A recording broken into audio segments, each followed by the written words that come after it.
What did you think was going to happen?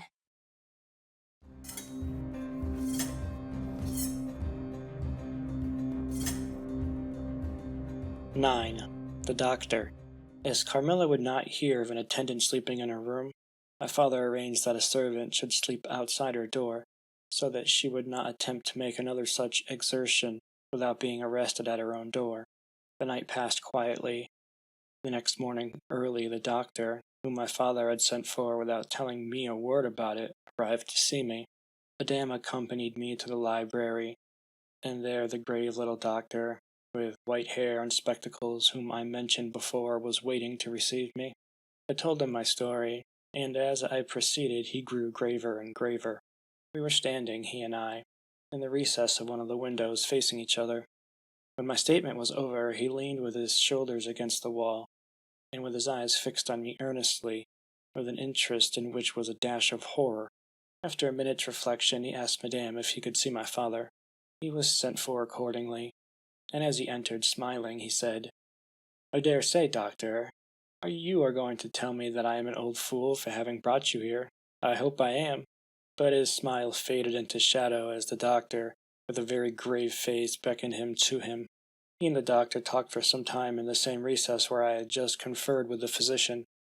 It seemed an earnest and argumentative conversation. The room was very large, and I and Madame stood together, burning with curiosity at the farther end. Not a word we could hear, however, for they spoke in a very low tone, in the deep recess of the window, quite were, I suppose, all the less audible for the sort of closet which the thick wall and window formed. After a time my father's face looked into the room. It was pale, thoughtful, and I fancied agitated. "Laura, dear, come here for a moment. Madame, we shan't trouble you," the doctor said at present. Accordingly, I approached, for the first time a little alarmed, for I felt very weak. I did not feel ill, and strength, one always fancies, is a thing that may be picked up when we please. My father held out his hand to me as I drew near, but he was looking at the doctor, and he said, "It's certainly very odd. I don't understand it quite, Laura. Come here, dear. Now attend to Dr. Spielberg, and recollect yourself. You mentioned a sensation like that of two needles piercing the skin somewhere about your neck on the night when you experienced your first horrible dream. Is there any soreness?" "None at all," I answered. "Can you indicate with your finger about the point at which you think this occurred?" "Very little below my throat." "Here," I answered. I wore a morning dress which covered the place I pointed to. "Now you can satisfy yourself," said the doctor. "You won't mind your papa's lowering your dress very little. It is necessary to detect a symptom of the complaint under which you have been suffering." I acquiesced. It was only an inch or two below the edge of my collar. "God bless me, so it is!" exclaimed my father, growing pale. "You see it now with your own eyes," said the doctor, with a gloomy triumph. "What is it?" I exclaimed, beginning to be frightened. "Nothing, my dear young lady, but a small blue spot, about the size of the tip of your little finger. And now," he continued, turning to papa, "the question is, what is best to be done?" "Is there any danger?" I urged in great trepidation. "I trust not, my dear," answered the doctor. "I don't see why you should not recover. I don't see why you should not begin immediately to get better." "That is a point at which the sense of strangulation begins?" "Yes," I answered, "and recollect as well as you can. The same point was a kind of center of that thrill which you just described, like the current of a cold stream running against you?" "It may have been. I think it was. Ah, you see," he added, turning to my father. "Shall we say a word to Madame?" "Certainly," said my father. He called Madame to him and said, "I find my young friend here far from well. It won't be of any great consequence, I hope, but it will be necessary that some steps be taken, which I will explain by and by. But in the meantime, Madame, you will be so good as not let Miss Laura be alone for one moment. That is the only direction I need give her the present. It is indispensable. We may rely upon your kindness, Madame, I know," added my father. Madame satisfied him eagerly. "And you, dear Laura, I know you will observe the doctor's direction. I shall have to ask your opinion upon another patient whose symptoms slightly resemble those of your daughter, that have just been detailed to you. Very much milder in degree, but I believe quite of the same sort." She is a young lady, our guest, but as you say, you will be passing this way again this evening. You can't do better than to take your supper here, and you can then see her. She does not come down till the afternoon." "I thank you," said the doctor. "I shall be with you, then, at about 7 this evening." And they repeated their directions to me and Madame, and with this parting charge my father left us, and walked out with the doctor, and I saw them pacing together up and down between the road and the moat, on the grassy platform in front of the castle, evidently absorbed in earnest conversation. The doctor did not return.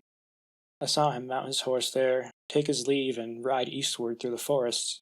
Nearly at the same time I saw the man arrive from Dranfield with the letters, and dismount and hand the bag to my father. In the meantime, Madame and I were both busy, lost in conjecture as to the reasons of the singular and earnest direction which the doctor and my father had concurred in imposing. Madame, as she afterwards told me, was afraid the doctor apprehended a sudden seizure, and that without prompt assistance I might either lose my life in a fit, or at least be seriously hurt. The interpretation did not strike me, and I fancied, perhaps luckily for my nerves, that the arrangement was prescribed simply to secure a companion who would prevent my taking too much exercise, or eating unripe fruit, or doing any of the 50 foolish things to which young people are supposed to be prone. About half an hour after my father came in, he had a letter in his hand and said, "This letter has been delayed.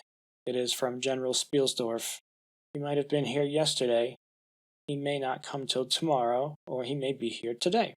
He put the letter into my hand, but he did not look pleased, as he used when a guest, especially one so loved as the general, was coming. On the contrary, he looked as if he wished him at the bottom of the Red Sea. There was plainly something on his mind which he chose not to divulge. "Papa, darling, will you tell me this?" said I, suddenly laying my hand on his arm and looking, I'm sure, imploringly at his face. "Perhaps," he answered, smoothing my hair caressingly over my eyes.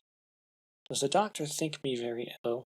"No, dear, he thinks, if right steps are taken, you'll be quite well again, at least on the high road to complete recovery in a day or two," he answered a little dryly. "I wish our good friend the General had chosen any other time, that is. I wish you had been perfectly well to receive him. But do tell me, papa," I insisted. "What does he think is the matter with me?" "Nothing.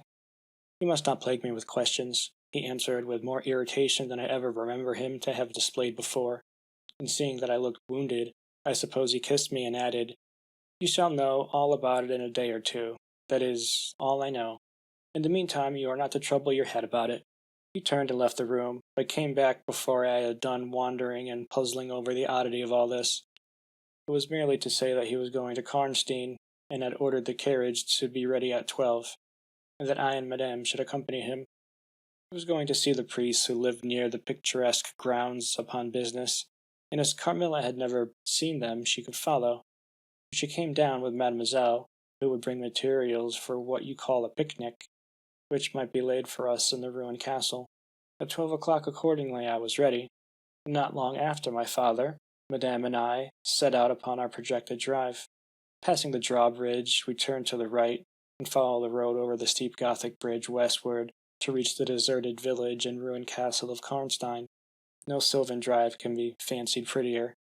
The ground breaks into gentle hills and hollows, all clothed with beautiful wood, totally destitute of the comparative formality which artificial planting and early culture and pruning impart. The irregularities of the ground often lead the road out of its course, and cause it to wind beautifully round the sides of broken hollows and the steeper sides of the hills, among varieties of ground almost inexhaustible. Turning one of these points, we suddenly encountered our old Fred the General riding towards us, attended by a mounted servant. His portmanteau were following in a hired wagon, such as we term a cart. The General dismounted as we pulled up, and after the usual greetings was easily persuaded to accept the vacant seat in the carriage, and sent his horse on with his servant to the Schloss.